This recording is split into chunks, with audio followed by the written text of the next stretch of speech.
इस वीडियो में class 7 science chapter number 2 जिसका नाम है प्राणियों में पोषण। तो हम लोग इस चैप्टर के अभ्यास के प्रश्नों का उत्तर आज की इस वीडियो में करेंगे। अभी से पहले हम चैप्टर 1 को करा दिए हैं, जो आपको इस वीडियो के डिस्क्रिप्शन में या आपको आई बटन पर लिंक मिल जाएगा, तो आप लोग जाकर के उसे जरूर देख सकते हैं। तो चलिए आज की इस वीडियो को फटाफट से स्टार्ट करते हैं। चैनल पे नए हैं तो चैनल को सब्सक्राइब कर लीजिए, क्योंकि क्लास 7 से रिलेटेड और भी वीडियो है चैनल पर अपलोड, और साथ ही आपको साइंस का सारे चैप्टर का क्वेश्चन आंसर इस प्ले लिस्ट के फॉर्म में इसी चैनल पे देखने को मिलेगा। चलिए बढ़ते अपने क्वेश्चंस की तरफ। क्वेश्चन आपके सामने आता है। तो सबसे फर्स्ट जो क्वेश्चन है उसमें आपको खाली जगह में भरना है। तो आइए देखते हैं, जिसमें फर्स्ट क्वेश्चन कहा है कि मानव पोषण के मुख्य चरण खाली जगह डैश खाली जगह एवं है। तो यहाँ पे आपको 5 चीज दिया गया, 5 प्रोसेस दिया गया है, इसमें आपको पांचों को भरना है। तो सबसे पहले क्या होगा, मानव पोषण के मुख्य चरण अंतर्ग्रहण, फिर उसके बाद पाचन, फिर उसके बाद होता है अवशोषण, उसके बाद होता है स्वांगीकरण, और लास्ट में आपका हो जाता है निष्कासन। सभी का अगर मतलब समझे तो यहाँ पे आप एक सेकेंड के अंदर समझ सकते हैं। अगर अंतर्ग्रहण की बात करें तो अंतर्ग्रहण का मतलब होता है भोजन को शरीर के अंदर लेना। पाचन का मतलब होता है जो भोजन शरीर के अंदर गया है उसको पचाने के लिए शरीर के अंदर काम करना। और शोषण का मतलब जो पचा हुआ भोजन है उससे पोषक तत्व को ले लेना। और स्वांगीकरण का मतलब होता है कि जो आपने पोषक तत्व शरीर के अंदर लिया है यानी अवशोषण किया है, उसको किस किस जगह पे कहाँ कहाँ जरूरत है उसे उस जगह पे स्थानांतरित करना। और निष्कासन का मतलब होता है जो अपचा भोजन है या जो अपशिष्ट पदार्थ है शरीर के मल द्वार के द्वारा शरीर से बाहर निकलना। तो ये आप सारी चीजों को आसानी से समझ गए होंगे। अगला क्वेश्चन आता है कि मानव शरीर की सबसे बड़ी ग्रंथि का नाम है। तो मानव शरीर का जो सबसे बड़ी ग्रंथि है उसे लीवर या यकृत कहा जाता है। इंग्लिश में उसे लीवर कहते हैं और आपको हिंदी में उसे यकृत कहा जाता है। तो आपको ध्यान रखना है तो मानव शरीर की सबसे बड़ी ग्रंथि होती है। फिर अगला क्वेश्चन ग में देखिए कहा गया है कि अमाशय में हाइड्रोक्लोरिक अम्ल खाली जगह का स्राव होता है जो भोजन पर क्रिया करता है। तो यहाँ पे अमाशय में हाइड्रोक्लोरिक अम्ल एवं इसका स्राव होता है, तो पाचन रस का स्राव होता है जो भोजन पर क्रिया करता है। तो यहाँ पे आप भर लेंगे पाचन रस। अगला क्वेश्चन घ में कहा है क्षुद्रांत की आंतरिक भित्ति पर अंगुली के समान अनेक प्रवर्ध होते हैं जो खाली जगह कहलाते हैं। तो क्षुद्रांत की जो आंतरिक भित्ति है उस पे अंगुली के जैसा जो बना होता है उसे कहा जाता है दीर्घ रूम या रसांकुर। क्या कहा जाता है, दीर्घ रूम या रसांकुर। अब हम लोग च पे चलते हैं। च में कहा है अमीबा अपने भोजन का पाचन खाली जगह में करता है।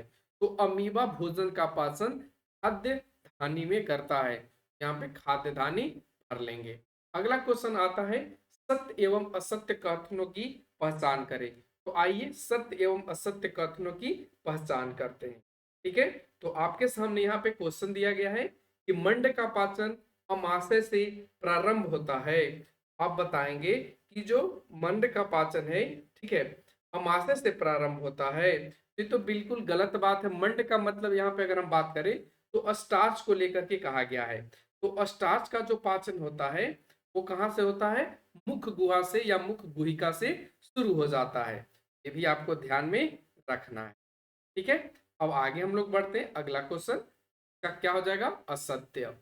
जीभ लाला ग्रंथि को भोजन के साथ मिलाने में सहायता करती है। तो जीभ लाला ग्रंथि को, अब लाला ग्रंथि क्या होता है, जिससे लार निकलता है, ठीक है, जिसे हम सलाइवा के नाम से जानते हैं। तो इसके साथ मिलाने में सहायता करता है। तो बिल्कुल सत्य बात है, ये आपको मदद करता है। अगला क्वेश्चन आता है, आप देखेंगे पित्ताशय में पित्त रस अस्थायी रूप से भंडारित होता है। अब पित्ताशय में जो पित्त रस है वह अस्थायी रूप से भंडारित होता है। यह भी आपका कथन क्या है, सत्य है। ठीक है, आप यहाँ पे लिख लेंगे सत्य है। अगला आता है क्वेश्चन रूमिनेंट निगली हुई घास को अपने मुख में वापस लाकर धीरे धीरे चबाते हैं। तो रूमिनेंट का मतलब क्या होता है, तो रूमिनेंट का मतलब होता है कि वैसा जीव, ठीक है, रूमिनेंट का मतलब क्या होता है, कि वैसा जीव जो भोजन को निगल ले, यानी घास खाने वाले जो जीव होंगे उसे ही रूमिनेंट कहा जाता है। तो ये क्या कर लेते हैं, पहले घास को निगल लेते हैं और फिर उसको मुंह में ला करके वापस से धीरे धीरे चबाना शुरू करते हैं। ये भी कथन क्या हो जाएगा, ये भी आपका कथन बिल्कुल सत्य हो जाएगा। अब हम लोग आगे बढ़ते हैं अगला क्वेश्चन पे। अगला जो हम लोगों का क्वेश्चन है उसमें कहा गया है कि निम्न में से सही विकल्प का क्या कीजिए, चयन कीजिए। आइए हम यहाँ पे सही विकल्प का चयन करते हैं। इसमें कहा गया है कि वसा का पूर्ण रूपेण पाचन किस अंग में होता है, वह है। तो देखिए वसा का पूर्ण रूप से जो पाचन होता है वो आपका कहाँ पे होता है, तो इसका राइट आंसर क्या बन जाएगा, फटाफट से आप लोग बताइए। इसका राइट आंसर बनेगा स्मॉल इंस्टेटाइन। स्मॉल इंस्टेटाइन कहने का मतलब क्या बनेगा, क्षुद्रांत। क्या बोलेंगे इसको, क्षुद्रांत। इंग्लिश में इसको बोला जाता है स्मॉल इंस्टेटाइन, या आप इसको बोलेंगे छोटी आंत। क्या बोलेंगे, छोटी आंत में। इसका आंसर क्या हो जाएगा, ऑप्शन बी बन जाएगा। अगला क्वेश्चन आता है क्वेश्चन नंबर 4, जिसमें कहा गया है, 4 नहीं इसी का सेकंड नंबर क्वेश्चन है, हाँ, जिसमें कहा गया है जल का अवशोषण मुख्यतः जिस अंग द्वारा होता है वह है। तो जल का अवशोषण किसके द्वारा होता है, तो ये आपका बृहदांत के द्वारा होता है, जिसको हम लोग इंग्लिश में बोलते हैं क्या बोलते हैं, लार्ज इंस्टेटाइन। क्या बोलते हैं, लार्ज इंस्टेटाइन, या इसका एक और नाम है बड़ी आंत। आप बड़ी आंत को ध्यान रखेंगे, बड़ी आंत, ठीक है। और इंग्लिश में इसको बोलते हैं लार्ज इंस्टेंस्टाइन, ठीक है। ये आपको ध्यान रखना है। इंग्लिश में इसको लार्ज इंस्टेटाइन बोलते हैं और हिंदी में बड़ी आंत बोलते हैं, तो आप इसको ध्यान रखेंगे। अगला क्वेश्चन आता है 4 नंबर में। कहा गया है कि कॉलम ए में दिए गए कथनों का मिलान कॉलम बी में दिए गए कथनों से कीजिए। आपको दो कथन दिए गए हैं, एक तरफ ए और एक तरफ बी। इसमें ए में बात किया गया है खाद्य के संघटक। आप यहाँ पे देखेंगे खाद्य के घटक है, और यहाँ पे पाचन के उत्पाद हैं, जैसे कि कार्बोहाइड्रेट। तो कार्बोहाइड्रेट का क्या होगा, तो ये आपका पाचक के जो उत्पाद होंगे वो शर्करा होगा। प्रोटीन की बात कर ले तो अमीनो अम्ल होगा, और वसा का वसा अम्ल एवं ग्लिसरॉल होगा। तो आप इसको ध्यान रखेंगे, आप इसको मिला लेंगे। अब आते हैं 5 नंबर क्वेश्चन, जिसमें कहा गया है कि दीर्घरोम क्या है, वह कहाँ पाए जाते हैं एवं उनके कार्य क्या है। तो आइए इसका उत्तर जानते हैं। सबसे पहले जानते हैं कि दीर्घरोम होता क्या है। देखिए हमने लिखा है कि दीर्घरोम क्षुद्रांत की आंतरिक भित्ति पर अंगुली के समान उभरी हुई संरचनाएं होती है।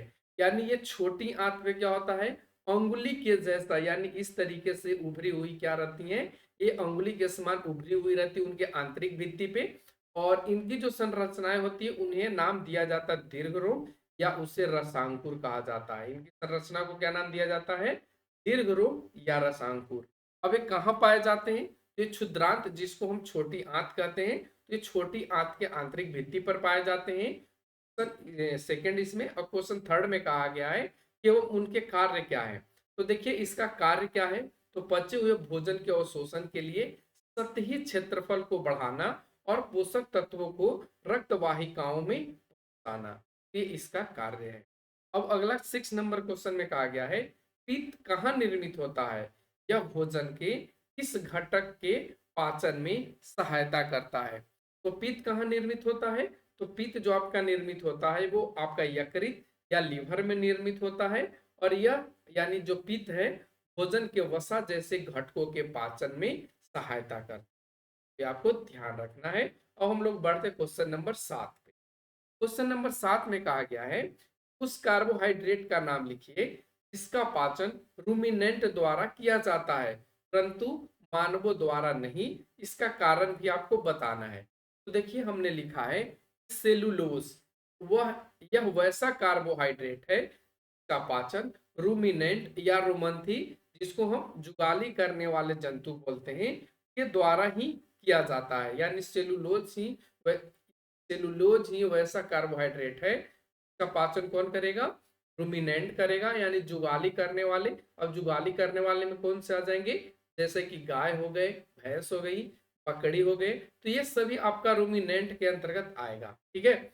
और यही लोग को हम क्या बोलेंगे, रूमिनेंट। और ये लोग सेलुलोज का पाचन कर लेता है, लेकिन हम मनुष्य नहीं करते हैं। इसका वजह क्या है कि हमारे जो आहार नाल होते हैं वो इन जानवरों की अपेक्षा बड़ी होती है।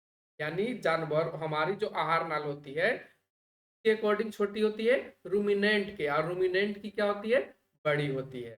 साथ ही इनके रुमेन में सेलुलोज का पाचन करने वाले जीवाणु पाए जाते हैं, जो मनुष्यों या मांसाहारी जीवों में नहीं पाया जाता।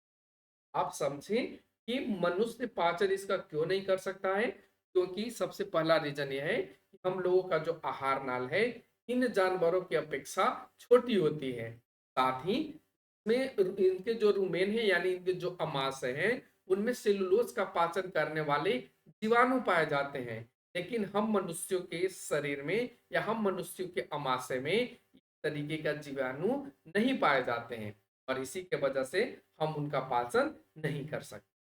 अगला क्वेश्चन है कि क्या कारण है कि हमें ग्लूकोज से ऊर्जा तुरंत प्राप्त होती है। का उत्तर लिखेंगे कि ग्लूकोज एक सरल शर्करा है जो रक्त द्वारा सरलता से अवशोषित हो जाती है, जिससे हमें ग्लूकोज से तुरंत ऊर्जा प्राप्त होती है। अब हम लोग जानते हैं कि गर्मी के दिनों में जब हम लोगों के अंदर एनर्जी खत्म हो जाती है तो हम लोग ग्लूकोज का पानी पीते हैं। ठीक है, तो वो पीने के बाद ऐसा लगता है कि शरीर में थोड़ी सी एनर्जी आई, थोड़ी सी ऊर्जा आई। इस इन सभी का पीछे का रीजन क्या है कि ग्लूकोज एक सरल शर्करा है जिसको तोड़ने में बॉडी में ज्यादा समय नहीं लगता है, और इसकी वजह से हम लोगों को तुरंत ऊर्जा की अनुभूति हो जाती है।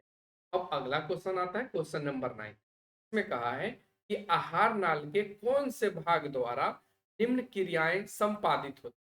अब यहाँ पे आपको सभी को लेकर के बताना है कि कौन से क्रिया संपादित करता है। जैसे कि पच्य भोजन का अवशोषण, तो पच्य भोजन का अवशोषण कहाँ पे संपादित होता है, जो आपका क्षुद्रांत या छोटी आंत में। भोजन को चबाना, ये आपके मुख गुहिका यानी मुंह से शुरू हो जाता है। जीवाणु नष्ट करना, ये आपके अमाशय में होता है, क्योंकि यहाँ पे आपके अमाशय से रस निकलते हैं। ठीक है, तो जूस भी बोल सकते हैं।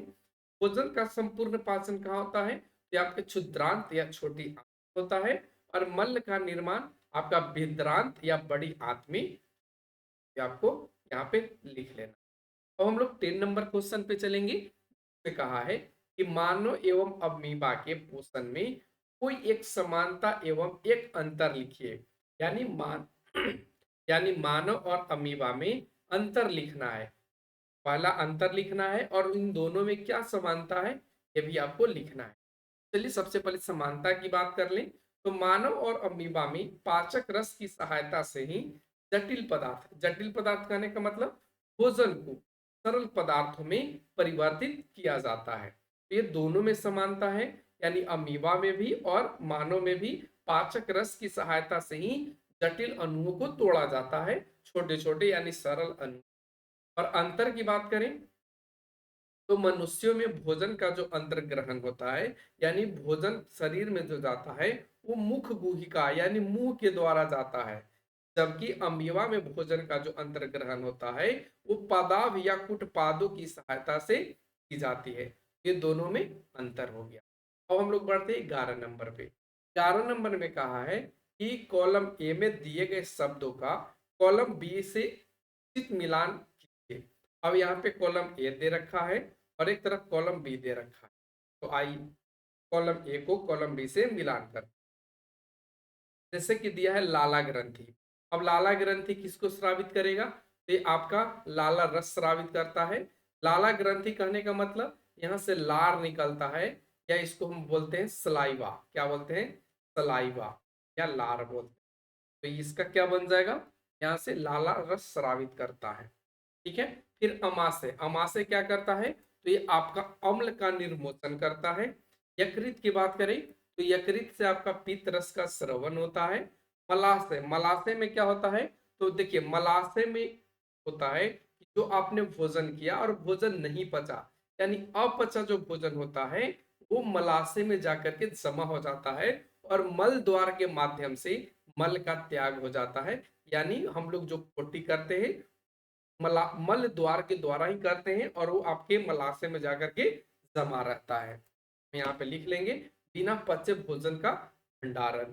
फिर उसी तरीके से क्षुद्रांत। क्षुद्रांत क्या होता है? तो क्षुद्रांत में आपका होता है पाचन का पूरा होना, यानी क्षुद्रांत कहने का मतलब छोटी आंत, और छोटी आंत में क्या होता है? भोजन का संपूर्ण पाचन हो जाता है। फिर उसके बाद विद्रांत क्या है? तो बड़ी आंत भी कहते हैं। तो विद्रांत में क्या होता है? जल का अवशोषण होता है। और इस तरीके से आप यहाँ पे मिला लेंगे, लेकिन मल त्याग यहाँ पे नहीं होगा। मल त्याग कहाँ पे होगा? तो मल त्याग हम लोग गुदा के माध्यम से करते हैं। तो यहाँ पे गुदा अगर रहता तो हम मल त्याग लिख सकते।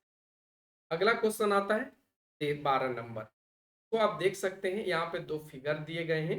एक को ध्यान रखना है, ये आपके बुक में दिया है और ये आपका आंसर वाला है। ठीक है, ये क्या है? आपका आंसर वाला है। जैसे यहाँ पे फिगर दे रखा है, ये आपका क्या बन जाएगा? पित्ताशय। ठीक है, फिगर में यहाँ पे लीवर की बात नहीं किया गया है, यकृत की बात नहीं किया गया है। आप चाहे तो लिख सकते हैं, अन्यथा आप छोड़ सकते हैं। लीवर को आप नहीं लिख सकते हैं, चाहे तो आप लिख भी सकते हैं, लेकिन यहाँ पे आपका लीवर का कोई फिगर नहीं दिया गया है, सिर्फ इसकी बात किया गया है। तो हम यहाँ पे क्या लिखेंगे? पित्ताशय। फिर उसी तरीके से अगर इधर की बात करें तो ये आपका क्या नाम आता है? अमाशय। फिर यहाँ पे अगर हम आएंगे, देखिए ये वाला पोर्शन में, ये वाला पोर्शन आपका अग्नाशय के नाम से जाना जाता है। और ये जो आपको लंबी लाइनें दिख रही हैं, लंबी लाइन, ठीक है, इसको नाम दिया जाता है क्षुद्रांत, या इसको हम लोग नाम देते हैं छोटी आंत। क्या नाम देते हैं? छोटी आंत। और ये जो आपको यहाँ से यहाँ तक दिख रहा है, इसका नाम दिया जाता है विद्रांत, या इसको हम नाम देते हैं बड़ी आंत।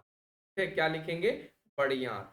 फिर उसके बाद अगर हम आगे बढ़े, थोड़ा सा मिटा लेते हैं, और उसके बाद अगर हम आगे बढ़ेंगे तो ये आपका हो गया विद्रांत। अब इसके बाद आगे बढ़ेंगे तो यहाँ पे हो जाता है मलाशय। मलाशय वो भाग होता है जहाँ पे अपचा भोजन जाकर के स्टोर हो जाता है, जमा हो जाता है। और उसी के नीचे आपका आता है गुदा, या इसको हम लोग बोलते हैं मल द्वार। क्या बोलते हैं? मल द्वार, या इसको गुदा बोलेंगे। और इसके माध्यम से क्या होगा? शरीर से बाहर निकल जाएगा, जो आपका मल होगा। ठीक है, तो इस तरीके से आप यहाँ पे इसको, ये आप चाहें तो स्क्रीनशॉट कर लीजिए। अब हम लोग आगे बढ़ते हैं क्वेश्चन नंबर 13, जो आज का आखिरी क्वेश्चन है। इसमें कहा गया है क्या हम केवल हरी सब्जियों या घास का भोजन कर जीवन निर्वाह कर सकते हैं? चर्चा कीजिए। तो हम लिखेंगे उत्तर में, नहीं, हम केवल हरी सब्जियों या घास का भोजन कर जीवन निर्वाह नहीं कर सकते हैं। क्यों नहीं कर सकते हैं? क्योंकि इसमें प्रचुर मात्रा में सेलुलोज होता है, जिसे पाचन हम मनुष्य नहीं कर पाते हैं। वजह से कह सकते हैं कि हरी सब्जियां या घास का भोजन करके हम लंबे समय तक, यानी अपने जीवन को निर्वाह नहीं कर पाएंगे। कैसा लगा आज का वीडियो? जरूर बताइए कमेंट सेक्शन में। Thanks for watching, take care, bye bye.